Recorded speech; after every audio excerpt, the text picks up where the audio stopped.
안녕하십니까. 5월 10일 토요일 열왕기상 7장 27절에서 39절 말씀입니다.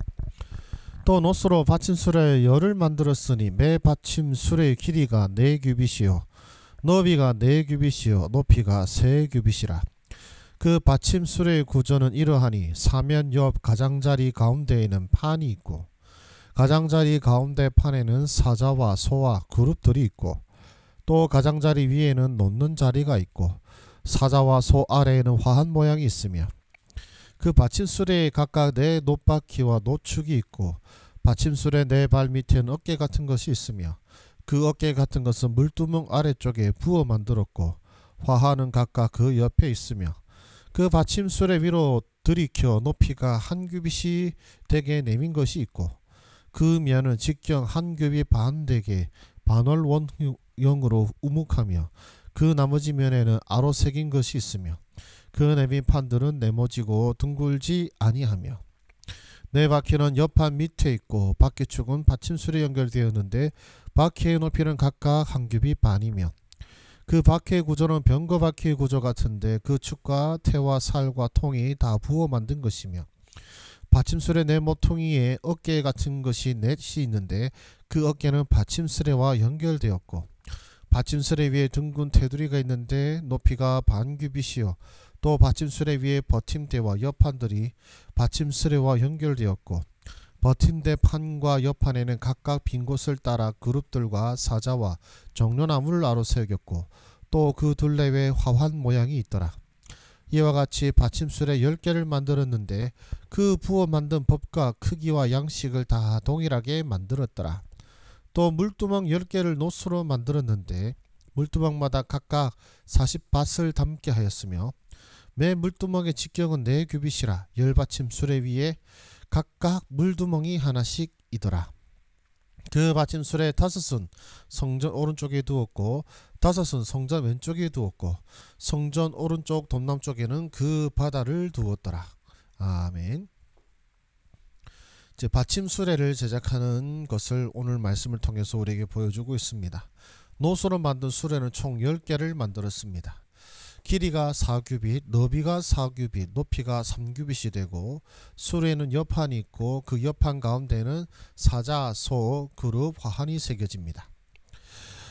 병거 전 바퀴처럼 바퀴가 견고하게 제작되었고 각 수레에 이 놋바퀴가 4개가 달려 있습니다.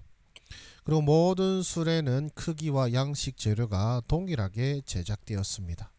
그리고 그 수레 위에 이제 노수로 만든 물두멍을 넣었고 각각 40밭 즉 880리터의 물을 담을 수 있었습니다. 그래서 수레 5개는 성전 오른쪽 5개를 왼쪽에 배치하였고 큰 놋바다는 성전 동남쪽에 설치하였습니다. 그럼 잠깐 정지하시고 묵상하도록 하겠습니다. 우리 하나님은 어떤 분이십니까? 거룩하고 정결한 모습으로 모셔야 하는 분입니다. 지금 바다만 해도 물이 엄청난 양인데도 지금 또 물두멍 10개를 또한 따로 두는 모습을 우리가 볼 수가 있습니다. 이 물두멍은 제사장들이 자신의 몸을 씻을 뿐만 아니라 제물들을 정결하게 하고 제물 드리는 사람들을 정결하기 위한 모든 정결 예식을 위해서 사용되는 것이었습니다. 즉 이 물로 씻는 것은 이 성전 제사에서 뗄래야 뗄 수 없는 것이고 또 그것이 우리에게 가르쳐주는 것은 무엇입니까? 우리 하나님은 거룩하고 정결한 모습으로 모시고 배워야 하는 분임을 우리에게 알려주고 있습니다. 그렇다면 오늘 말씀은 나에게 무엇을 말씀하십니까? 항상 성결하라는 것입니다. 지금 이 물두멍은 바퀴가 달려 있습니다. 바퀴가 달려 있다는 것은 그냥 그 자리에 고정해서 둘 거면 바퀴를 달 필요가 없겠죠.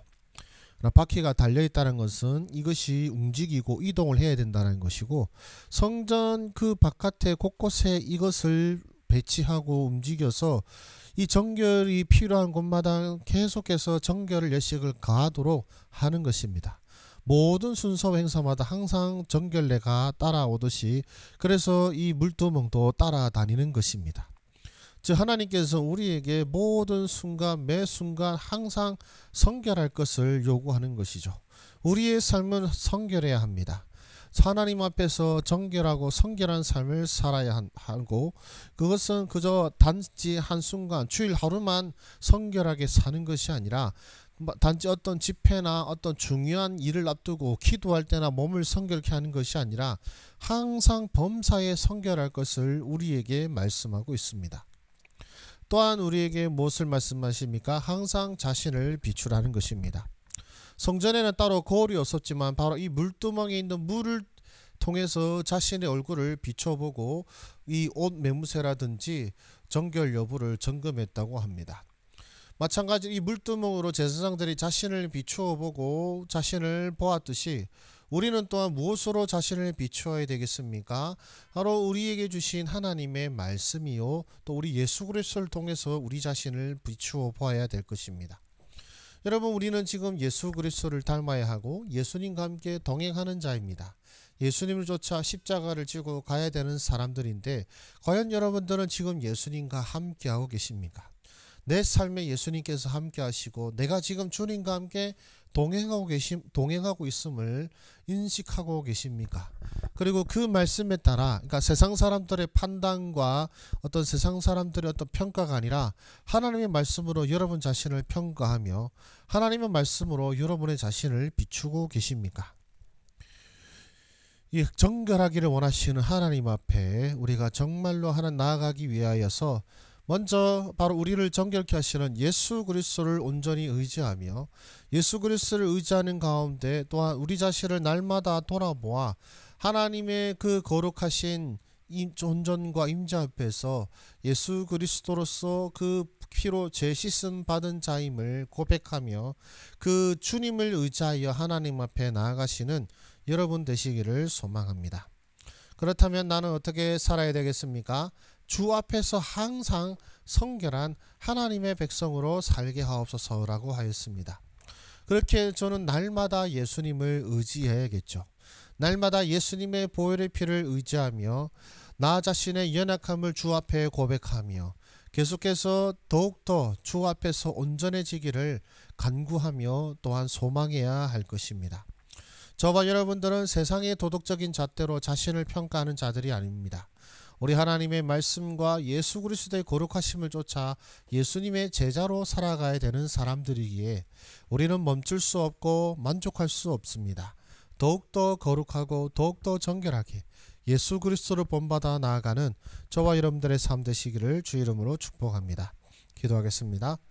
살아계신 주님, 이 물두멍의 이야기를 통하여서 우리 자신의 정결함을 다시금 돌아보게 하시니 감사를 드립니다.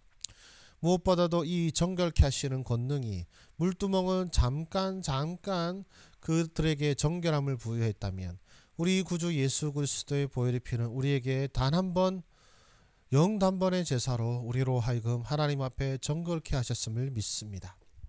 그렇게 이 보혈의 피로 정결함을 받은 자답게 우리의 삶도 정말로 정결한 하나님의 백성의 삶이 되기를 원합니다.